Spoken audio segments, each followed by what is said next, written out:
In this video, we'll talk about steps to building an unshakable confidence.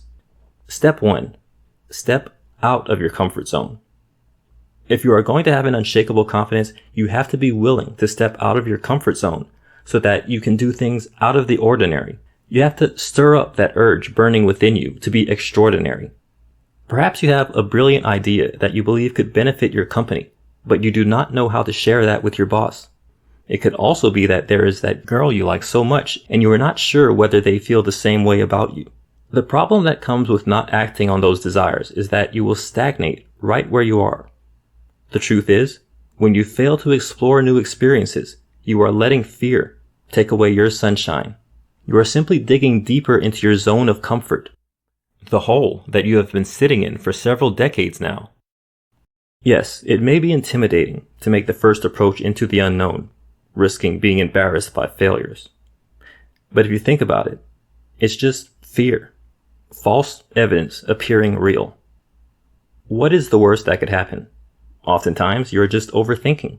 Stepping out of your comfort zone can be so daunting, but it is important if you're going to fulfill your life's purpose and have unshakable confidence. This could be the only way you can finally prove to yourself that you can achieve anything you set your mind to. After all, what is the worst that can happen? You can share with your boss and steer the company to success, or the boss simply turns it down. You could ask that girl or boy out and they could say no, and you know that they do not feel the same way, or they say yes and you have yourself a date.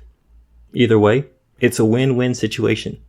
The secret to having unshakable confidence starts with you.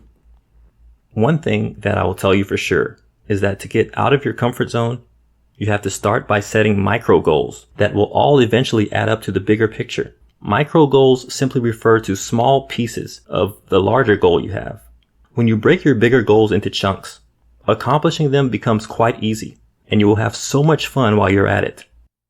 This will also build up your momentum to keep pushing until you have reached your target. Let's go back to the example we just talked about earlier. So you have a business idea or strategy that you would like to share with your boss, but haven't gotten the courage to do it. What you can do instead is break your major outcome into smaller goals that eventually yield similar outcomes. This is what I mean. You can write your boss an email stating your idea in detail, and that takes the pressure off you. When you do this, you simply make things quite easy to digest and make follow-ups easy. So you like that girl or boy and have no courage to tell them how, but he or she may not be single in the first place. So your micro goal should be to establish a rapport with them first before you dive into the deepest end of things. Even before you ask them out on a date, get to know who they are by just initiating a short conversation with her or him. Isn't that better? This does not sound like you are stalking them.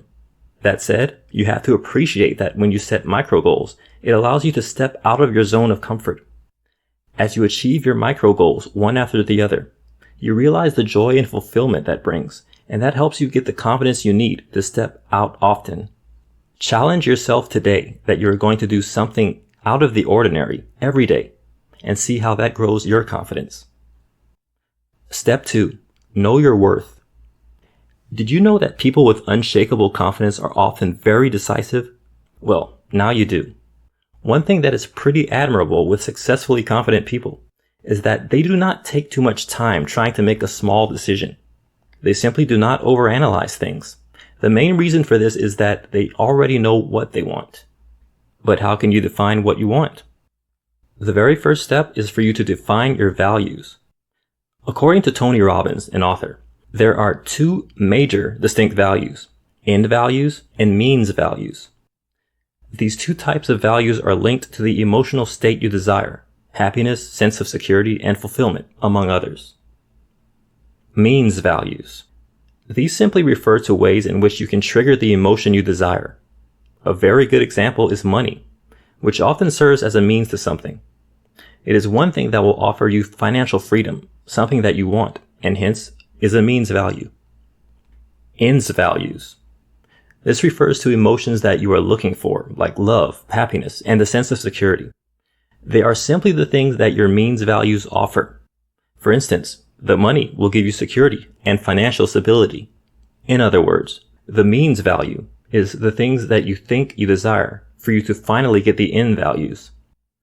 The most important thing is for you to have clarity on what you value so that you can make informed decisions much faster. This in turn will give you a strong sense of identity, and that is where you draw everlasting confidence from. For you to be termed as confident, you have to be in control of your life, and not life controlling you. One way you can do that is ensuring that you define your end values. You can start by dedicating at least an hour or two each week to write down what your end values are. To get there, start by stating what your values are that you'd like to hone to get to your dream life. Some of the questions that might help you to put things into perspective include, what are some of the things that matter the most in your life?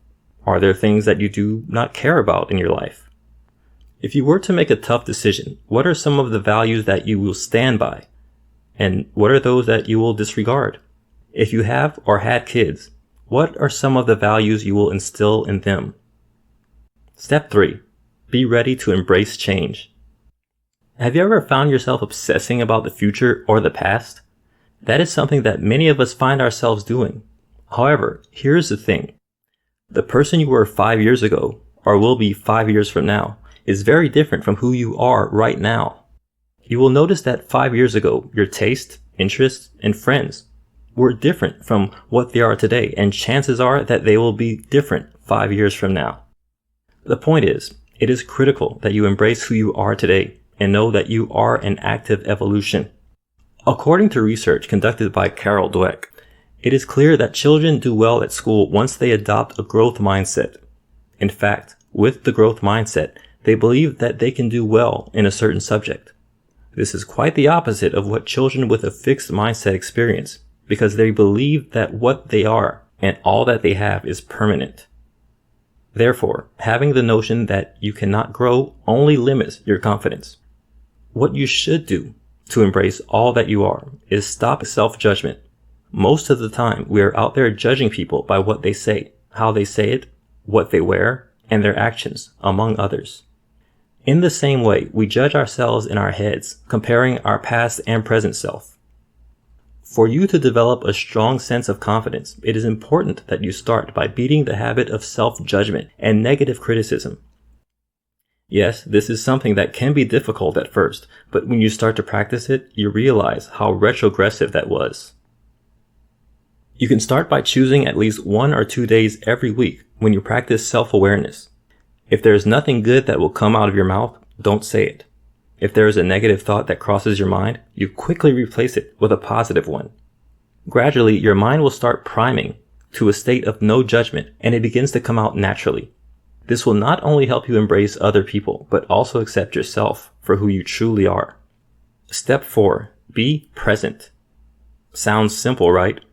It is important and necessary that you build your confidence. By being present, you are simply allowing your mind, body, and soul to be engaged in the task at hand. Let us imagine speaking to someone that is not listening to what you're saying. This is something that has probably happened to a good number of us. How did you feel?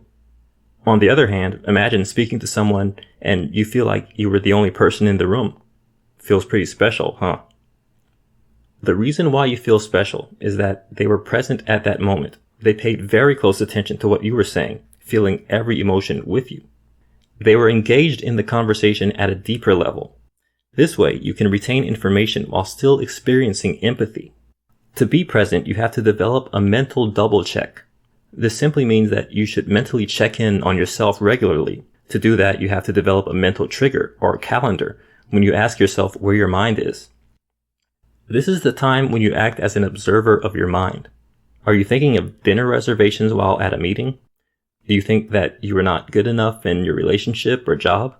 To call yourself out of these negative thoughts means that you mentally check in on yourself every so often. Once you have the answer to your question, take in a deep breath and refocus on what you are doing.